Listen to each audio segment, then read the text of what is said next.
Welcome back to another episode of Viewer Discretion. As always, I am joined by my co-host, David Dennis Jr., to talk about another exciting, thrilling, shocking? One thing kind of shocked me. Week of Love is Blind. David, I didn't ask you if beforehand if I could bring this up, but I'm just going to do it. Your own wedding is coming up. So please, people, listeners, give some congrats. By the time this hits your ears, we will be about to celebrate wedding festivities. I would like to ask, being so close to your own wedding, does it stress you out watching these people who probably shouldn't get married get close to their weddings? It hit me like a few weeks ago that like don't have to worry about a yes or no. You know what I'm saying? Like that's not a normal part of a wedding. Like that is something that is I only experience 16 times a year on a reality show. And that actual weddings, you walk into the wedding venue knowing what the other person's going to say normally. So it's something that I had to like get out of my brain. It is actually kind of remarkable to me how often, and it's not all of them, but that it even happens that these people take each other by surprise at the altar. Yes, right. Like even the no's, you can tell some of the time they already knew in advance and they're like, oh, wow, what a surprise. But sometimes they're not. And that might happen with the three remaining couples, because this was a culling, episodes 9 through 10 we are discussing today. 2 couples go down. I alluded to being surprised. Okay. And I'll start with that couple. It was not Joe and Madison. That was not about as obvious as the Dodgers making it to the NLCS. Nick and Annie, I thought would go a little longer. So before we get to what happened in the fights and the breakup, were you not surprised by this, that Nick ended things as abruptly as he did? I'm not totally surprised it didn't make the altar. I'm surprised that this was the impetus for it happening. It seemed like a thing that was a constant in their relationship, but we didn't get like the big like blow up, the big controversy. The dude was just like, this isn't it. Like this is not, I don't like these conversations where she confirmed it's a little bit of the drinky drink that's kind of causing this insecurity. And it seemed like an impossible thing for him to answer, but it's like a chicken and egg thing, because like she's insecure about if he actually loves her and he's frustrated by the insecurity, but is she wrong to be insecure about that? Yes. Because he ended up saying he doesn't love her anymore. Like it's hard to... That is exactly how I felt. You always, I feel like, nail exactly my suspicion or my feeling about this, because like, yes, on its face, he ended things with her because of these fights. Yeah. But I would argue, if you actually want to marry someone, if you love them, these types of fights are not a deal breaker. Yeah. And I think she was right to be suspicious. So just to recap what actually happened, they got in the fight in Cabo, and they get in a similar fight after the couples get together, where it's, once again, you said she had a little bit too many wines. Yeah. And, it's the same kind of fight, which is like her saying, you don't love me as much as I love you, and this and that. The next morning, she's like, oh, I was a little tipsy. Yeah. She acknowledges it. And he says, it reminded me of Cabo. Fair. It was pretty identical.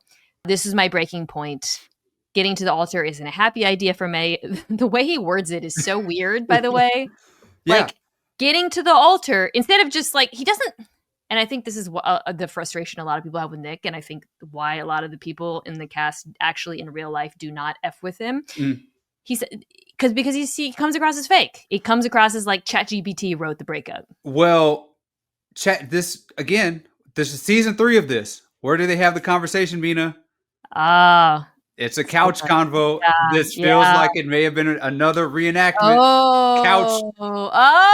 Couch theory lives on again. Not that other couch theory, that's a different thing. But this couch theory lives on again, that this feels like it may have been another rehashed conversation. Like, I'm just always skeptical. Identify that. You're totally right. Yeah. When they're on the couch, I'm always like, what's going on? And this felt like the way that he was scripting his conversation and the way that it felt like she was like, this is my chance to get to like, let's fight back for this thing. She like, she doubled down. Yeah. She doubled down and she tried to fight for it. You're right. So he said, wow, gosh, how am I so silly? Of course it was a couch conversation. Of course it was staged. You're absolutely right. He says, getting to the altar isn't a happy idea. The wedding is not something I want to do. Like, it doesn't sound like a normal person talking about, but to your point, if he had the time to rethink exactly how he wanted to put it, she in her efforts to try to save it, says, I don't need a yes or no now. Yeah. You're Nick effing Amato. You do everything well. But he's firm on this.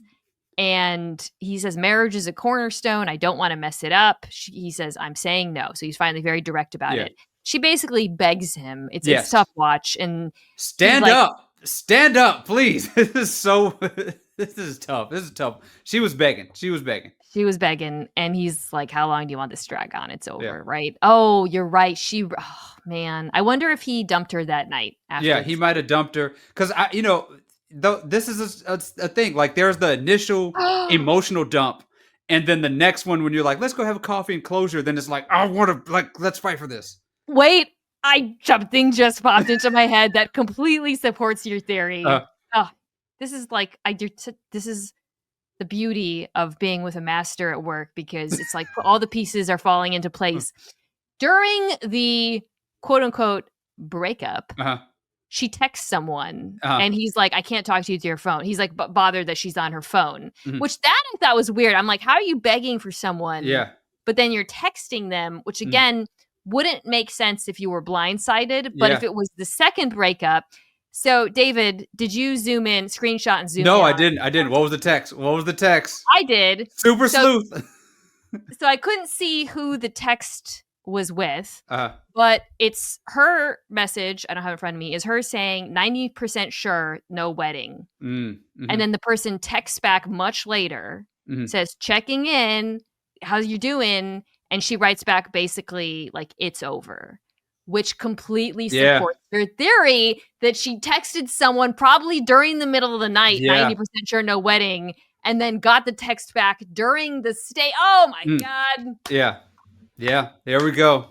This is how all the pieces fit. First word to Lester Freeman.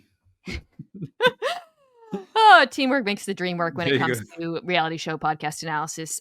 And that completely makes sense why it felt weird, because it felt like he was being very strange and elliptical, and it felt like she was begging, which wasn't necessarily a surprise. But I remember being like, "How are you begging and texting?"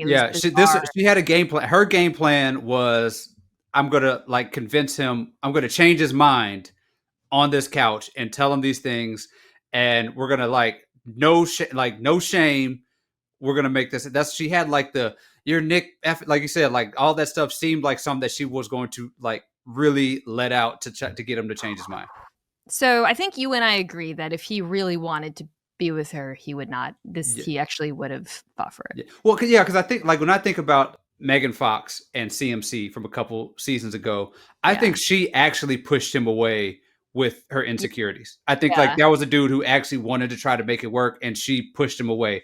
I think Nick, to your point, was using this as an excuse to move on after, feeling like she was, insecure about because I felt like she was kind of he just didn't feel it. I didn't feel it. I think the big mystery in this relationship, or the thing that we need some clarity on, is why he didn't feel it, because we're never actually shown any scenes of him criticizing her or expressing doubt about her. And setting aside alternate theories about, why that might be, I kind of think it goes back to the pods, where he was kind of always full of crap when it came to her. And he pivoted really hard because he wanted to get married to someone.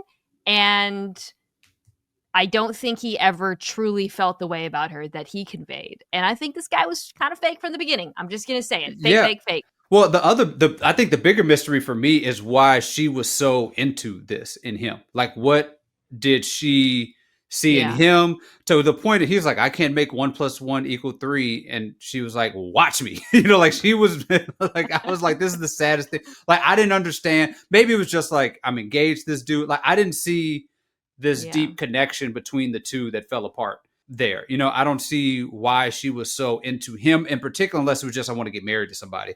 But I was really confused by the dynamic overall. Yeah, I think at the reunion, what I want to see from these people is I'd like to see more confrontation around how things went down in the pods, because I do think he got away with the pivot and misrepresented it. I think she is probably, if she comes into this with a battle plan, because he's gonna basically say, I dumped you because of the insecurities, and it was, he's gonna use that. Fine, whatever. Right. I think if I'm her, I want to zero in on that moment and say, how could you go from telling someone you love them and you're not going to take it back to abruptly pivoting to me? What's your explanation for that? That would be the one moment that if I'm her, I'm going back and zeroing in on. Yeah. Yeah. And hopefully there are competent hosts who can also hone in and zero in on that. Just making sure that they're there. All right. So the other breakup was far less surprising. Yeah. Joe and Madison. There's a few things that happen. He meets her family. Mm-hmm. So you remember she met his family. His family really liked her, and he was kind of starting to buy into it a little bit. He meets her family, and her family tells him, please just don't blindside her. Yeah. Which, tough language for her. So I kind of think that was an important moment. Yeah. Because it sets in motion the end of... Not that he was going to ride this out till the end, but when that hit, the mom said that, I was like, this ain't making it. Yeah. He is not dragging this thing out. So he goes to the suit fitting, and you and I every year text about how boring the dress and suit fittings are, because usually pretty much nothing happens. Yeah. But something did happen, which is he absolutely lost it. He freaked out. Tie a tie. Yeah. What was your take on how he acted in that moment? There was like some lead up to this where I think they were trying to like play out his sort of neurosis, like this dude is an overthinker, who's deep in his head about a lot of things. Even the way he talks, kind of like takes him a second to get it out and things like that. So I think we were kind of leading to that, and I'm totally not surprised. It actually felt like something that was... That if it were like, it felt like it came out of a TV show, because it's like this tie represents his like, like marriage and confined. Right. Yeah. And he just couldn't take it. He just bounced, and that was it. The saleswoman just gently trying to offer to tie it for him over and over was taking me out. I think the only surprising thing in that maybe was that his friends seem really taken aback by it. Yeah. Which makes me just think he probably wasn't honest with anyone about how he truly felt about it. And I'm sure he'll say he was conflicted, but I think from the beginning, we never felt like the second he saw this woman that he was in. Yeah. They don't stage the breakup in this one, which is interesting too. We just see the aftermath. Yes. Uh-huh.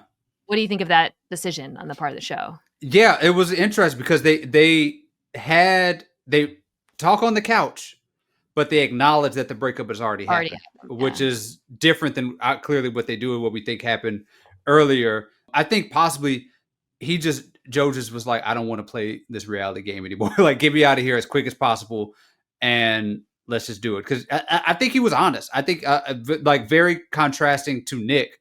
He was on. He was like, I'm not feeling it. This isn't working out for me. I'm not feeling it. And he couldn't really give her an answer because I don't think there really is one besides looks or whatever. But even then, I think he just wasn't feeling it. Yeah. I will say something else about him because, I think people have been very hard on him for not being attracted to this woman, but also saying he dates thinner women. And that's a whole separate conversation, right? About like, I think you and I talked about when we're like, you don't say that. You don't think it is a preference a lot of people have, both men and women, but you certainly don't say it to the person you're with, which is what happened. And I think I saw somewhere that she said in an interview that him telling her that caused her to spiral in ways. Which is totally he told her that. defensible. Yeah, apparently told her that off. Like we saw him in the interview saying it, but he told it to her directly. And right. you and I had this conversation, like, what do you do when you're not attracted to Mm. someone? How do you get out of it? What do you say? But I'll say something else. Or there's another thing I thought this whole time, and especially watching them during the breakup, because she kept pressing. She kept being like, "Give me a reason. You're Yeah. not." He just kept saying, "You're not my person." And Mhm. she didn't beg. She was a Yeah. lot more, and even at the end, she was kind of kind about it to him. So Yeah. she came out fine. I never felt like they had compatible personalities. Yeah. I like never, even if maybe he would have stuck it out if he was attracted to her, but like these are two people who I couldn't even imagine being friends in the real world. I mean, he likes to get blackout drunk and she likes to freak out if somebody's blackout drunk. You know, like that's part of it. I just think, I think that conversely of the looks, like even if they look exactly how they look and they just got along together and the personalities matched, I think they would have been fine. There was just nothing there. He wasn't physically attracted to her. They were not emotionally compatible. And I think it's extremely tough, though, when you have this moment after your wedding dress thing, after the wedding dress, after this moment where it feels real and you're doing that. Because you're mourning. I think you're not just mourning the person. You're mourning like your wedding and like this moment that you thought you were going to have. And that makes it real tough. Yeah. She seemed to like actually believe they were going to make it to the altar.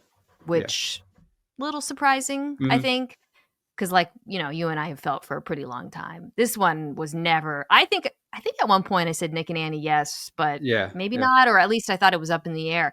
This one was dead on arrival. Went probably longer than it should have. I think at the reunion, he's probably just going to say he was drunk the whole time and regrets it. Well, he came back. He said he's going to, because there was an interview where they were asking him about what he said about Nick, and he was just like, I just shouldn't drink as much, which informs a little bit of what was going on. I don't think he'll backtrack on anything he says about Nick, but I think, I do think with the Nick stuff, it'll be interesting. This is one where you and I always talk at the reunions about like how the girls come together with a plan. I'll be very interested in seeing if the guys talk about how to approach this, and if they do, what they should say. And I think it is just that they found him to be inauthentic, because I think that'll probably resonate with the audience. And I don't think too many people are Team Nick in this group. No. So I think Nick will have to show up hat in hand and try to be nice to everybody. But this will be like, we're going to see a real split in the reunion. This will be the real Battle of the Sexes reunion. If you're going through my theory that I've used this whole time about a bunch of no's, like we will have a definite split between the women and the men, and we'll see whose group chat strategy session came out better. So speaking of potential no's, let's get to the couples. Edmond and KB. Oof. So there was a moment after the Nick breakup where I was like, maybe nobody makes it to the altar. I was like, what if this is like the Red Wedding episode and just everybody just like dies before we get there? Well, all three of the remaining couples we've seen in the wedding preview. So no, they're all making it. They're all making it. Yeah. There's a lot going on here, man. There's two fights. So the first fight is after the group hang, where they address what you and I talked about at length, which is him saying to Nick and Annie, must be nice to be told you're perfect, and then them getting into it. So they get back home and they get into it, and she gives the full story of the day, which is, she says it's long. Yes, it was like the last time on Dragon Ball Z, and it just like took forever, the longest recap of all time. And they just I can't believe the producers let this scene go on for so long. Maybe they wanted us to feel the pain that Edmund was going through, but I cannot believe she was talking for this long. There's a pattern here, which is her in these fights. She's basically like, there's all this stuff that happened off camera that led to me being mad and acting the way I did. But so in this one, what happened was, I guess, like, he didn't help her and she wanted help. And so she was naturally on edge. Then when he made his comment, she said everybody looked to her and Allie's mouth dropped. Yeah. And he's kind of not having it. Actually, he's actually like, that's just, I wasn't being passive aggressive. I was just saying that. You and I talked about the scene, and we weren't split between us, but we were both kind of split between them. Where like, it felt like maybe she spun it as being a bigger deal than it was. But then he, being Edmond, reacted in a very childlike way. Yeah. I didn't feel like the extra context she gave changed that for me. I felt the same way, where I was like, I don't think these people are compatible, and I don't like the way either of them have handled this. Yeah, they should not spend any more time together. That's just what it is. Like, they should not. It feels like a show about a brother and sister who have to get through something. You know what I'm saying? Like, it doesn't feel like a couple. I don't know what There's no romance. There's nothing at there. All. Yeah, this has actually been like a romantic-less season almost. Like, I think that's one of the things that makes it hard. Like, we're not seeing real, genuine compatibility for a lot of them, especially these two. Like, this feels, and like I said last week, this feels more like a season of Married at First Sight, where people are trying to make it happen instead of like actually being in love and working through things. I don't know how this feels like they just dropped these two people in an apartment and told them to figure it out. So they get in another fight. Oof. Unfortunately, they still spend time together, where we see them snowmobiling. Yeah. Okay, right. I always like the different, side note, cities where we like get to see the local activities, and like Minnesota, they go sledding or whatever, and in this one we get cowboy hats and snowmobiling and whatever. So anyways, it seems fine and fun, and then they sit on the mountain and they get in another fight, and it's very similar, right? Where she basically says, you're a different person off camera, and you got upset. I think it was another long, boring story. Like, he got upset about the bachelor party or something. Yeah, he didn't want to wear cowboy hats again for the bachelor party. Yeah. So and then they get another fight, and he gets upset. He doesn't really apologize. Yeah. But then she says he should have a degree in cutting her off. They both cut each other off a lot. I want to be clear. It's hard to adjudicate these fights, David, when she's making so many references to things that have happened off camera. Do you know what I mean? Yeah. It's hard for me to be like, wow, she's a terrible fighter and interrupter, but I don't know how annoying he's being. So I'm like uncomfortable trying to like say who's in the right and who's in the wrong. I will say during these fights, I do not like either of them very much. I do not. And I will also say, shut the up. End of conversation and relationship. That's it. Like, we're done. Like, there's nothing else. She said that to him. Yeah. There's nothing else. Like, that was a moment I like gasped when I heard it. You just can't talk to your partner like that. Like, there's just no way. And yeah, she did apologize later. He brought the flowers, whatever. That open and shut case, there's nothing else to talk about. Again, I am empathetic to the idea that this man, who we saw cry over not getting some, who we've seen act very childlike, could drive a person nuts. Yes. That said, she comes off as incredibly patronizing to him, in my opinion.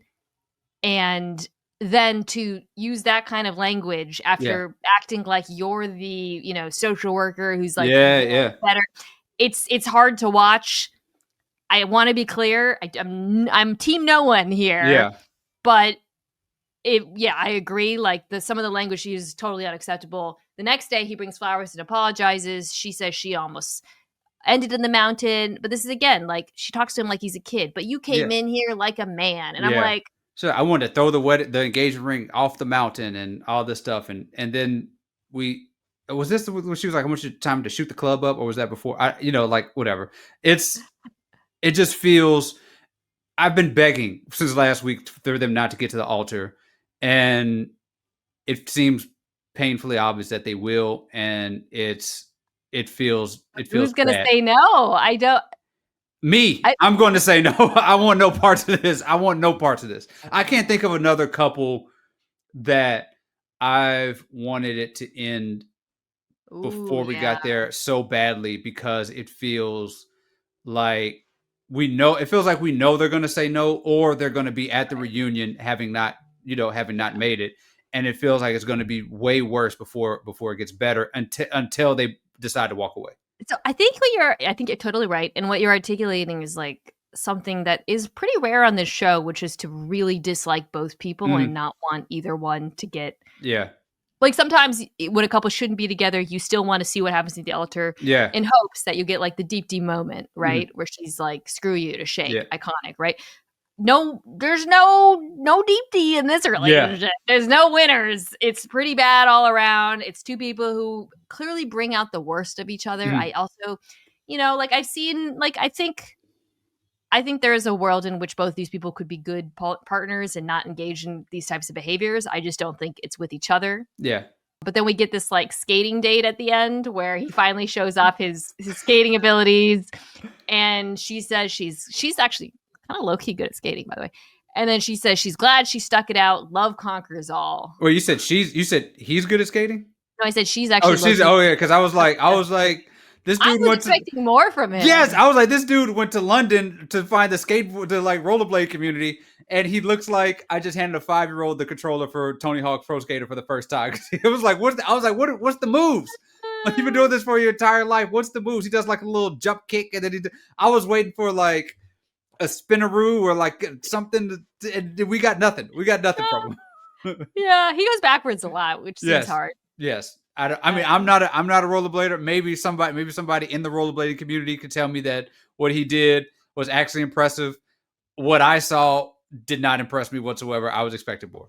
Before we move on, why do you think she's still here? I have no clue. I don't, because the dynamic has not changed from the pod of like her having this like matriarchal relationship with this dude where she gets to lecture and chastise and do all this stuff and basically hold his emotional support.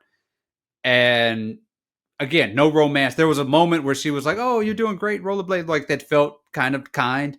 But other than that, I just haven't seen it. I don't know why she even wants to walk down the aisle unless she feels like she wants to have a deep D moment where she maybe that's part of it, because she seems like she was done on multiple occasions.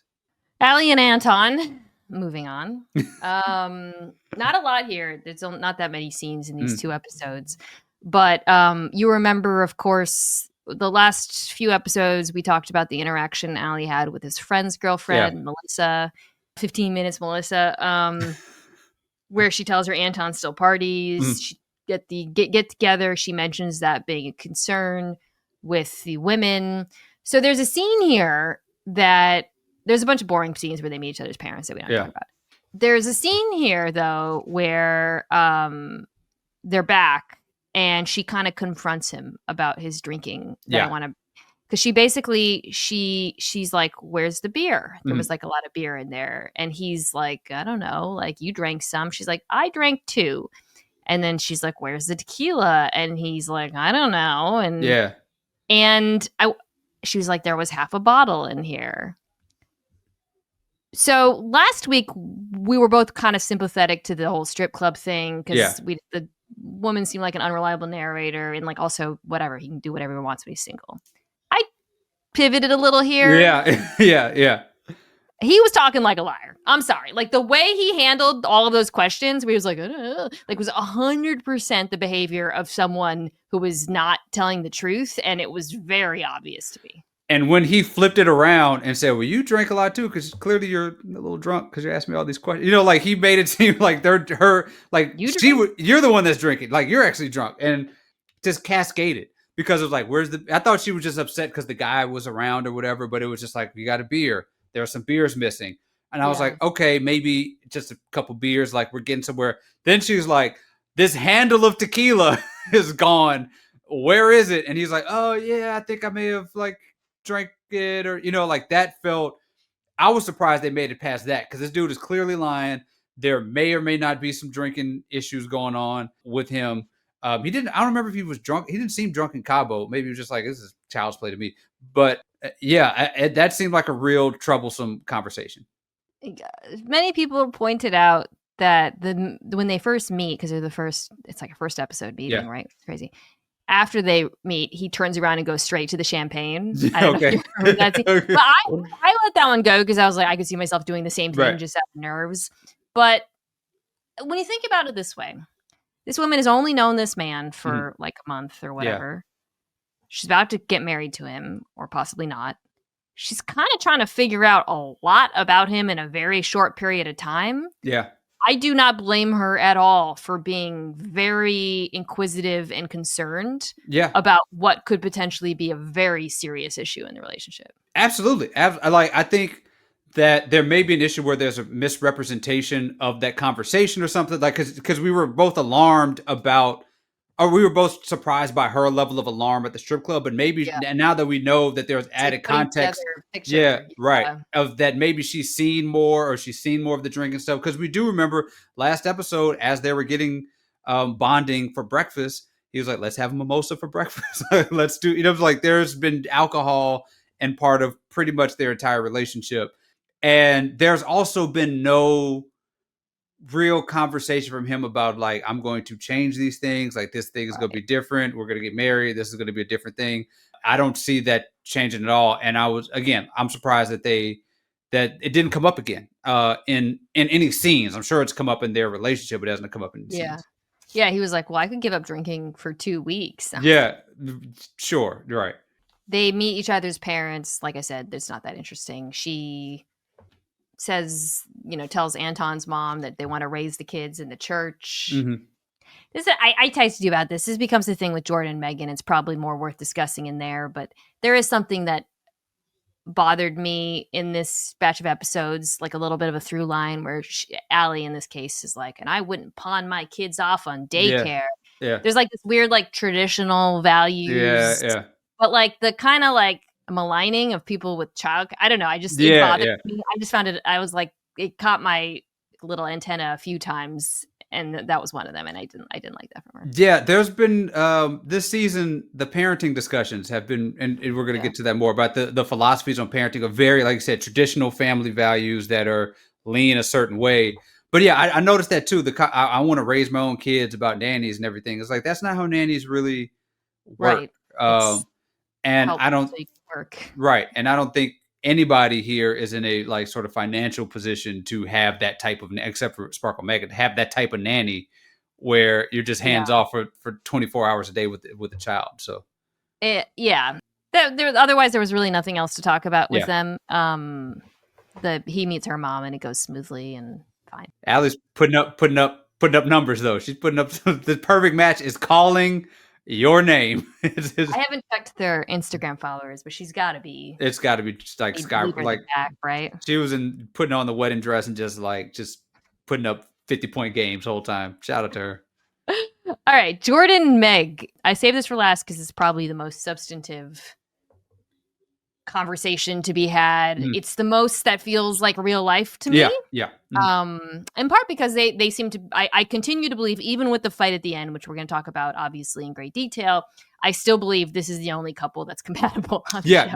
They're the only couple that I could have seen dating. Like Allie and Anton feel like we talked about the Married at First Sight couples and the couple, and I mentioned them as one of those. But they also feel like a couple that's like hooked up for 3 weeks.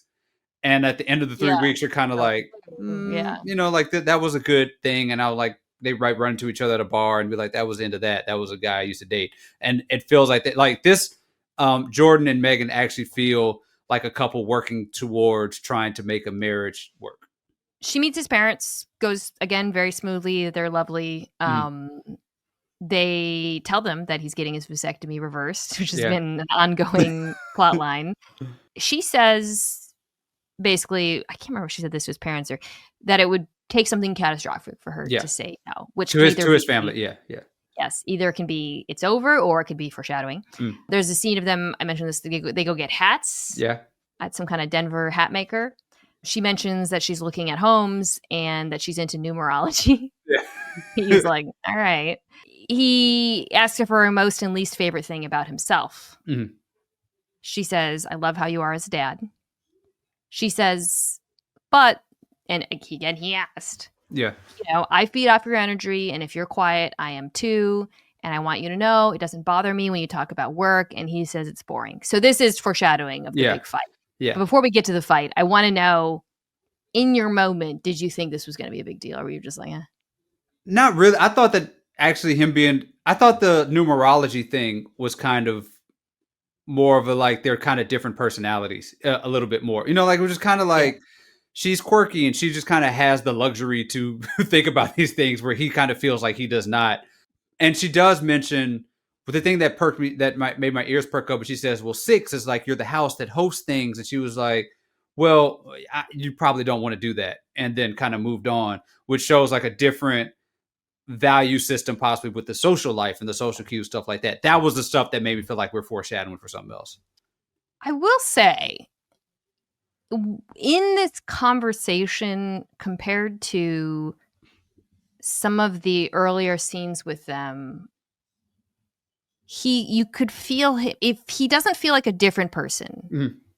but you definitely see what she's talking about, which is real world Jordan, dad Jordan, working Jordan.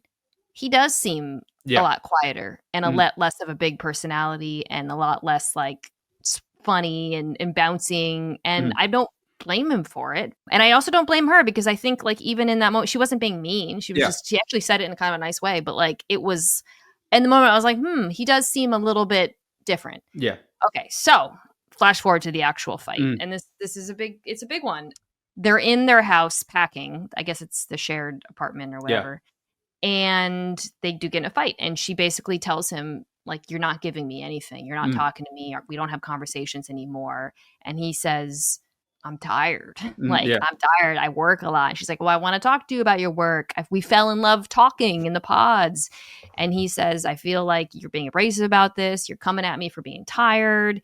She's very apologetic. He says, I talk to people 10 hours a day at work. And he's like a branch manager. I don't know what of a business, and she doesn't. And then it turns into, she says, we want to like have all these experiences with you and like go travel and play tennis. And he's like, that's traveling to Italy with a 5-year-old is not traveling. It's a chore. And he says the thing about the nanny. I know you have beats for a nanny, but I don't want a nanny. And okay, so there's a lot to unpack here. As you're watching this fight, it felt like a very real fight between a couple that we would see, like a real couple, not a reality couple. What was your general feeling watching this fight? Like, were you watching this feeling like slow moving car crash? This is going to be over, or were you watching it like, no, this is just a couple working out real issues? This to me, this feels like what I'm kind of waiting on for them. It's like these are normal conflicts that you have. It's tough because I see a little bit of both sides here. I'm more Megan on this one, but it is tough when you have somebody who is a single person and they are thrust into a single parent's life. There is a middle ground here of like, this other person used to just getting up and going and hanging out with friends and taking trips, doing a thing. And the other person's like, I can't really do that. So where is this middle? Right. And the issue that I've had with this couple is that there's just so little time to get that figured out. Right. Yeah. Like right now they're working in theory of this, but it's another thing when it's like Wednesday night and Megan wants to go home, hang out with folks, and he can't, or he's too tired, or you have the kid and you're at home while, like, what does that look like? And it takes time to figure that stuff out. And I think he was being a little bit unfair. It's almost like he was resentful of her life that she had built for herself, which does not feel fair. And also was kind of like putting himself on this pedestal of like, you have a bigger boat than I do because I have a job and this kid and I don't have this lifestyle. I don't want to do tennis and do these other things that you do. Yeah. It just feels like animosity thing. It just feels like an incompatibility thing because of their lifestyles. I will say, even like when he was criticized, like he was like, you have this financial flexibility because you've earned it. Right. Like they were not mean to each other. Right. In this fight. And it's funny to contrast that with Edmond and KB, because I'm watching these people and I'm like, I don't dislike either of these people. And I actually think they're both being pretty kind about this. Yeah. But I am trying to work out in my head the math. You got 7 days. Yeah. Is what's going to happen here? They had like 2 Luca visitation rounds, like to kind of figure this thing out. And that's not enough. And also, like, dude, again, like, I don't want to be a single parent snob here, but you got like 50-50. Like you have plenty of days. You have date nights. You do have date nights. You got weekends, I'm sure, like every other weekend probably, where you do not have to, like, where your kid isn't there.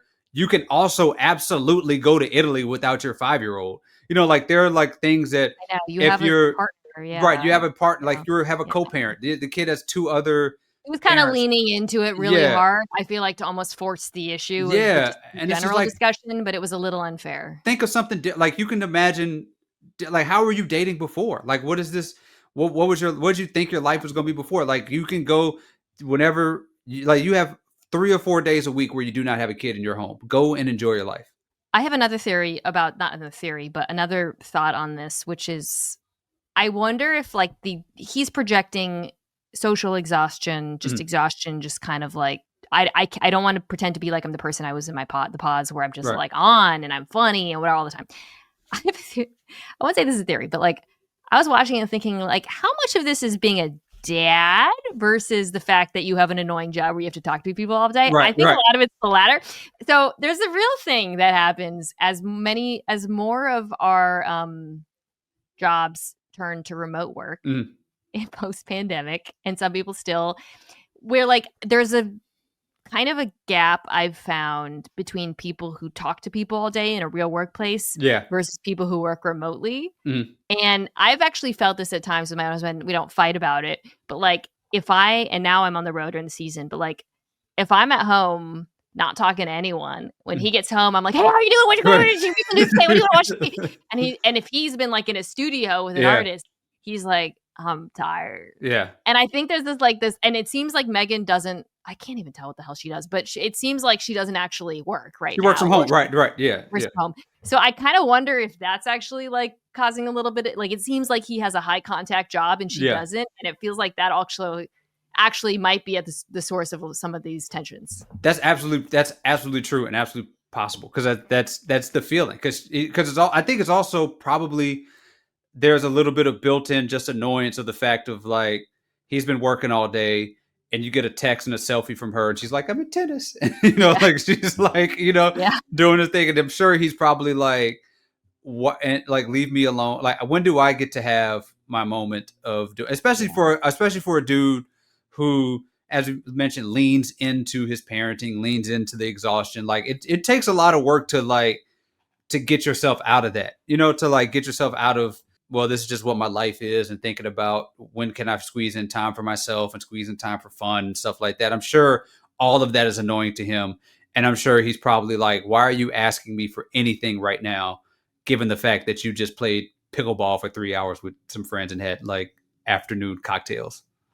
Downgraded from tennis to pickleball. He also says, to our earlier discussion about traditional parenting stuff, I know you have means for a nanny. I don't want a nanny. All right. I'm not trying to walk into a minefield here because I know everybody's got different opinions about this, but like, it's okay to ask for help. Yeah. I know I'm speaking from a place of immense privilege where I've been able to do that. Not every day has that, but if you do have it, he's nice. And it doesn't, and there's many different levels and gradations of childcare help. This is not like you said, 24-hour, you never see your kid. Like, come on, just let her hire. I think that, and I'm trying to be delicate. Like when you're talking about people, like we talk about like people who have not been exposed to the possibility of what a nanny looks like. The idea of a nanny is just somebody who shows up at 8, does everything for your kid, puts the kid to bed, and you're just free all day. When there are multiple levels of nannying and help and support that you can get, 2 hours here or there, 3, like this is a kid with like health needs. Like the more help you can get, it's probably for the best. Even though, you want to, spend time with them. But when you have a nanny, you can also spend time. Look, I've never had a nanny or anything like that, but I do lean in on family for help and things like that. But I just think it's just a lack of exposure to what that looks like. And she, being from the economic place that she's in, has probably been exposed to multiple different versions of what nannies look like. By the way, commenters, but shout out to the best YouTube comment section on the internet. The only good one, by the way. You are back. You are thriving. I'm reading your comments, loving them. If anyone's done any research into how this woman has made her money, I'd be very curious. So there was a post about it, which said that she drove a Range Rover. You said Land Rover. We're very close. Very close. I was so close. But it had, so she worked in like the oil and gas industry, I think, and made a ton of money doing that. Doing stuff. what though? Doing what in oil and gas? That's what I wanted to know. I think it was like, it wasn't like directly with, it was like maybe like VP of marketing or something like kind of tangentially related to that company. So she made a ton of money doing that, it seems. And then and maybe there were some stock options or something like that. And now she's kind of doing her own. Yeah, it has to have been like, if it's real serious, it has to have been like a company that sold, and like you said, maybe she had some stock or something. Yeah, something like that. All right, well, this is probably worth going straight into will they say I do or don't. Let me get my cards because this couple is the one that is truly, I feel like, the wild card. I've been a yes on Jordan and Megan this whole time. But this fight has me joining you with the no. And I want to give a big caveat, which is I hope they stay together because I genuinely like them together. They're definitely the most likable people left on this show, in my opinion. But I think you are correct in that they've got too much to figure out before. Yeah. This is just too fast for them. I think the most likely thing with Jordan and Megan is that they say no, we get to the reunion, and they say, we dated for a couple more months. We dated off and on for 5 months or something like that. We tried to work it out. It didn't work out, but we gave it a go. I think that's probably the most likely thing. I just think they're just too logical. I think we talked about, too logical to jump into this thing, given all of the variables that are at play here. I kind of think they're still together. I hope so, but you could be right as well. I don't know. I want what's best for them. Also, I want to go back to something. We didn't talk about this necessarily last week. There's lots of different ways to do co-parenting, joint parenting thing. I don't know about, and I've had discussions before. I don't know about introducing somebody to the ex or the mom first before you meet the kid. That's just that's just, I just don't, I don't know. Like, that's not. I guess he wanted her permission. Yeah, but it's not like that. I think. I mean, some people have different philosophies about that. Yeah, I've seen it happen before. It's not my thing. Well, I think it would have been a bigger deal if they were putting the kid on TV, which they're not, which is obviously the right decision. That would have had to, been a whole thing. But yeah, like, it's right. Does he really need his ex's permission? Right. Yeah. Like what she says, I hate this woman. What? Then what? You gonna break up with her? I mean, I would say he doesn't do that if he has any inclination, if they have a bad relationship or he thinks it can go any kind of way. But I've seen some people take issue with the way Megan's talked about, because I think there was one scene where she's like, I'm going to be his mom, and it was a poor choice of words, obviously. But other than that, it doesn't seem like she's but again, like, they are fast forwarding a thing that takes so long to figure out that people are going to have these kind of missteps. Like, people are going to like have these issues. Like, this is more than I think more than any other relationship, like this one with a co-parent's partner, a kid, all that stuff is the one that you're just going to take much longer than like Ali and Anton, who are just like, we just don't do anything. We just like, I'm a nurse. He has a job. When we get married, what really actually changes in our lives. All right, let's put a pin in Ali and Anton. Let's do Edmond and KB. This won't take long. No. Please, for all that is holy, no. Please don't. Please just. I don't want to watch it. I don't want to watch it. I don't want to watch the. Who says no though? Like, how do you? If you're the producers, who gets to? Because there's no logic to who gets to go first. It's always different. How do you think that they produce it? I feel like I feel like they'll let Edmond go first. I could see that. I think they'll let him go first with the hope that he'll be the one to say no. Yeah. And it's, and we move on.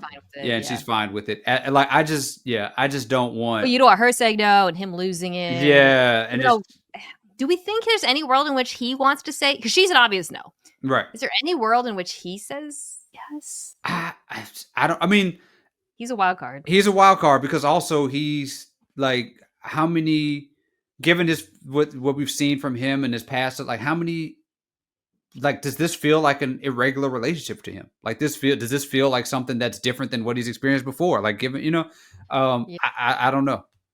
I don't feel like I know a ton about him, which is weird now that I think about it. We know his real estate videos. I don't know if you've seen. I saw a couple. Yeah, his real estate videos are a little endearing, somewhat. A man of taste who loves Ja Rule, like everybody else. So. I think that there is someone out there for him. Like, he is clearly a unique guy who's been through a lot, who has to work through some stuff outside of that one outburst, which was admittedly terrible. Yes. I don't think he's like a bad guy. I just think they're so freaking incompatible. It's crazy. Yeah. Okay, final couple, Ali and Anton. I know what your answer is. Perfect match, baby. Perfect match. I'm all nose. I'm joining you. There you go. Train. Mm-hmm. Yeah. Yeah. We will see her with somebody from Love Island in a few months on a beach where she's, I think she's gonna say no. I think absolutely. Yeah. She is 100% a no. There was a weird thing about her sister that they talked about, which I was just kind of like, her what? sister was like not approving. Yeah, I don't know why that. But yeah, she is a very clear no. She needs to step up her social media marketing game. She only has like 20,000 followers on Instagram. Wow, so that's low. She had like 3,000 when the season started. So she's rising.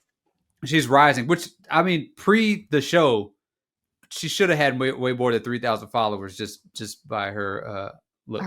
I think she could have a big alter moment that could be. Yeah. Even though he's not like a villain. I really don't think that. I just think she is correct in being suspicious of their compatibility and also like his lifestyle. And I just think like it's pretty. I don't know. There's something I have like when I see someone who's obviously lying, it sets something off in me that I just can never get over. And the way he acted about the booze and stuff was just so blatant that I don't think I can ever look at him the same way. Yeah, it was the lying and the gaslighting of, I think, no, you're the one that's drunk. Like that was the one that took me over the edge with him. He like talked about her being messy. Yeah.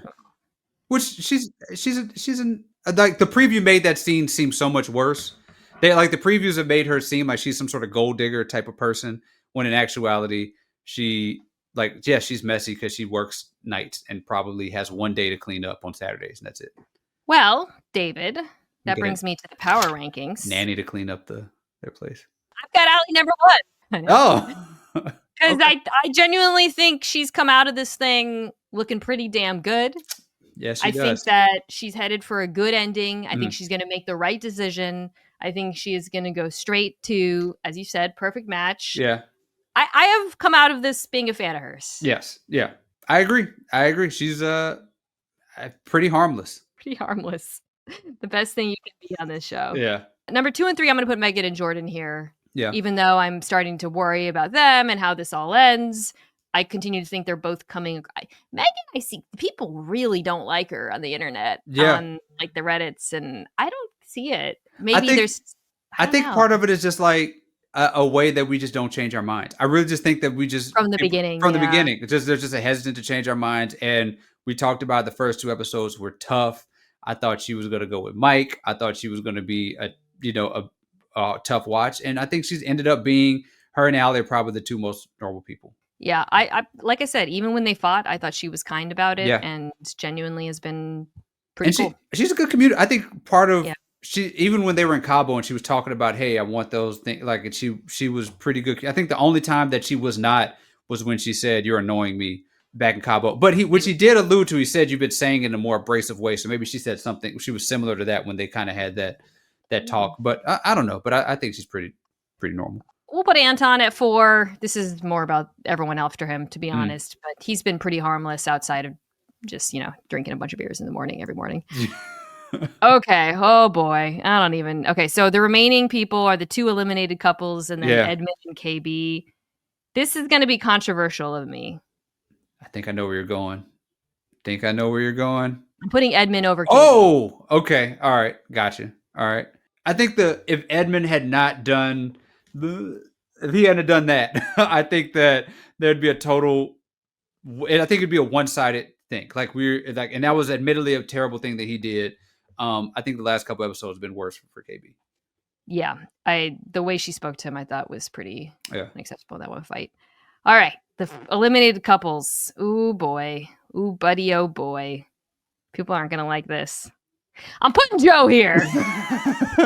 I thought you were going to go Joe above Edmond and KB, but I guess you knew Joe was going to be. Yeah. Listen, yes, he dragged it out probably a little bit longer than he should have, but he was direct. Yeah, he was honest. He did the right thing, and he had the single best moment of the season where he talked about Nick. Yes. So, also, the the questions about if that is actually his place are absolutely hilarious because there are clues. There are clues with the fact that he was like, "That's my PS5," and the camera zooms in on the PS4. Right. I love it when there's always a guy. Everyone's like, "Is he just here for a little place to stay?" Apartment building apparently was condemned. I saw that after they stayed there. Reflection of the relationships. Joe seems like a horrible fiance, probably a horrible boyfriend, but he's funny. I'm sorry, he's funny. I'm just gonna say it. We'll put Madison next because she handled the breakup fine. I'm a little surprised that she was blindsided, but the woman, Madison below Joe is hilarious. She do anything wrong. She just got dumped. Yeah, I mean, I guess it's more like I'm like she couldn't see that coming. She couldn't tell he was drunk. It's like, lady, come on, you're kind of wish cast this. All right, finally, we're going Nick above Annie. Annie on the bottom. Nick stinks, but Annie, you begged for this man. Yeah, that was, and the business. We talk about like part of being on this show is to promote yourself. Yeah, it was a tough advertisement. Oh man, sadly they'll have to go traumatize other people's children for the time being. So I can't wait to see what she does for the reunion. What kind of look she pulls up. What kind of hair? What kind of hair she got going on? All right, that's it. The finale awaits. David's own wedding awaits. Yes. I will see you on the other side, my guy. Yes. I'll literally see you soon. I wish there was a yes. I need a yes for my wedding for good karma. What if I show up and I stand up? Will you accept? I'm like, he's got to do this. He's got to say. All right. Thank you as always to everybody who listens, who comments. We're on YouTube, youtube.com/@MinaKimes. You can follow us on socials now. We have a Blue Sky. We have an Instagram. I will do a better job of promoting those to people so they can see them. Yes. And the clips are on the viewer pod. Yes. Viewer pod. I will be back. We will be back next week to talk about the finale.